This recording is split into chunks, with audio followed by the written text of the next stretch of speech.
సంక్షేమ పథకాల సృష్టికర్త రాష్ట్ర ముఖ్యమంత్రి వైఎస్ జగన్మోహన్ రెడ్డి. వైసీపీ పాలనలో ప్రతి కుటుంబం ఏదో ఒక రూపంలో లబ్ధి పొందింది. ఎన్నికల యుద్ధంలో పోరాడి విజయం వైపు అడుగులేద్దామని ఎంపీ అవినాష్ రెడ్డి అన్నారు.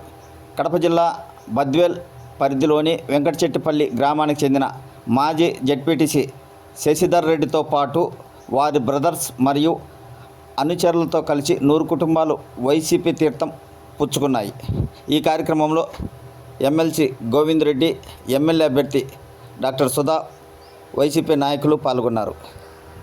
దాదాపు 1400 కోట్ల రూపాయలతో అభివృద్ధి పనులు జరుగుతూ ఉన్నాయి.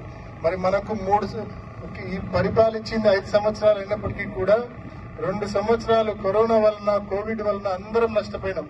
మనకు నికరంగా జగనన్న నిజంగా పరిపాలనకు పూర్తిగా పరిస్థితులు అనుకూలించింది 3 సంవత్సరాలు. ఈ 3 సంవత్సరాల్లో మరి నియోజకవర్గంలో ఒకవైపు సంక్షేమ పథకాలు అమలు చేస్తూనే మరోవైపు అభివృద్ధి కార్యక్రమాలు, ఉదాహరణకు ఆర్డీఓ ఆఫీస్ గతంలో రాజంపేటకు పోవాల్సి వచ్చేది, ఇవాళ మనకు బద్వేల్లో ఆర్డీఓ ఆఫీస్ ఉంది. మరి బ్రహ్మం సాగర్ కు గతంలో మనకు ఒక 3-4 టీఎంసీలు ఉంటే గగనం. మీరు చూసిన 2014 నుంచి 19 వరకు, 2009 రాజశేఖర రెడ్డి గారు చనిపోయినప్పటి నుంచి 19 వరకు ఆ 10 సంవత్సరాలు మీరు చూసినారు. ఏ రోజైనా బ్రహ్మం సాగర్ కనీసం 4 టీఎంసీల కంటే ఎక్కువ, 5 టీఎంసీల కంటే ఎక్కువ నీరు నిల్వ చేసినారా అనేది మీరే ఒకసారి ఆలోచించండి. 2019లో జగన్మోహన్ రెడ్డి గారు ముఖ్యమంత్రి అయిన తర్వాత ఈ 5 ఏళ్లలో 3 సార్లు బ్రహ్మం సాగర్ ఫుల్ కెపాసిటీ నింపడం జరిగింది. దానికి కారణం కూడా ఒకటే చెప్తా ఉన్నా. మనం గతంలో 2014లో అప్పుడున్న తెలుగుదేశం ప్రభుత్వాన్ని కూడా అడిగినాం.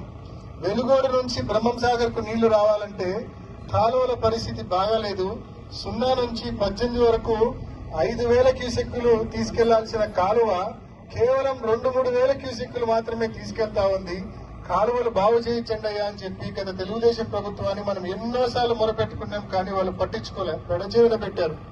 అదే జగనన్న ముఖ్యమంత్రి అయిన తొలి ఏడాదే పనులు ప్రారంభించి 2 ఏళ్లలోనే 700 కోట్ల రూపాయలు వెచ్చించి ఆ పనులు పూర్తి చేశారు కాబట్టి ఇవాళ మనకు వెలుగోడు నుంచి నీళ్లు వదిలితే 5,000 క్యూసెక్కుల డిశ్చార్జ్ తో మన జిల్లాలో 100 కిలోమీటర్కి ఎంటర్ అవుతుంది. కనీసం 3,000 క్యూసెక్కుల డిశ్చార్జ్ తో మనకు బ్రహ్మం సాగర్ లోకి నీళ్లు వచ్చే పరిస్థితి ఇవాళ మనకుంది.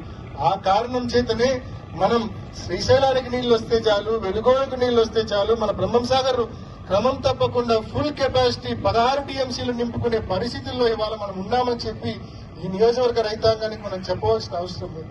అదేవిధంగా మరి బ్రహ్మం సాగర్ దిగువన ఉన్న మరి లెఫ్ట్ రైట్ డిస్ట్రిబ్యూటర్లకు సంబంధించిన పనులు కూడా జరుగుతూ ఉన్నాయి. ఎల్ఎస్పీ వైడనింగ్ సంబంధించిన పనులు జరుగుతూ ఉన్నాయి. అదేవిధంగా కాశీనాయన కలసపాడు మండలాల్లో ఎత్తిపోతల పథకాలు కొన్ని కంప్లీట్ అయినాయి, కొన్ని పురోగతిలో ఉన్నాయి.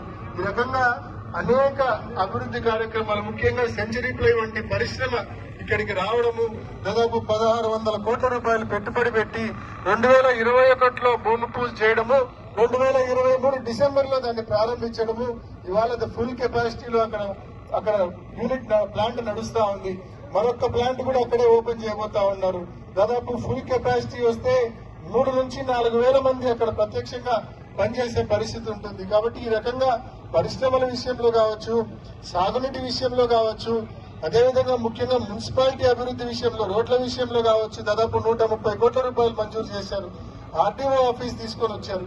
మరి ఈ రకంగా ఒకవైపు సంక్షేమ పథకాలు అందిస్తూనే ఒకవైపు ఇటువంటి అభివృద్ధి కార్యక్రమాలు కూడా చేశారు. కాబట్టి మనం అందరం కూడా ఈ నియోజకవర్గంలో మరి అందరం కూడా జగనన్న ప్రభుత్వానికి అండగా నిలబడాల్సిన అవసరాన్ని, ఆవశ్యకతను ప్రతి ఒక్కరికి కూడా గుర్తు చేయమని ఇక్కడికి విచ్చేసిన ప్రతి కార్యకర్తలు కూడా మనవి చేసుకుంటూ, మరొక్కసారి ఇవాళ వైఎస్ఆర్ కాంగ్రెస్ పార్టీలోకి మళ్ళీ వచ్చిన మన మదన్నను, శశన్నను, సతీషన్నను మనస్ఫూర్తిగా పార్టీలోకి ఆహ్వానిస్తూ, వారితో పాటు చేరినటువంటి సన్నిహితులందరినీ కూడా మనస్ఫూర్తిగా పార్టీలోకి ఆహ్వానిస్తూ, మరి ఈ ఎన్నికల్లో మరి ఎమ్మెల్యే అభ్యర్థిగా నిలబడుతున్న డాక్టర్ సుధమ్మ గారికి, అదేవిధంగా ఎంపీ అభ్యర్థిగా నిలబడుతున్న నాకు, అవినాష్ రెడ్డికి మీ అందరి ఆదరణ, మీ అందరి ఆశీస్సులు పెద్ద ఎత్తున అందించమని పేరున మిమ్మల్ని అందరినీ కూడా సవినయంగా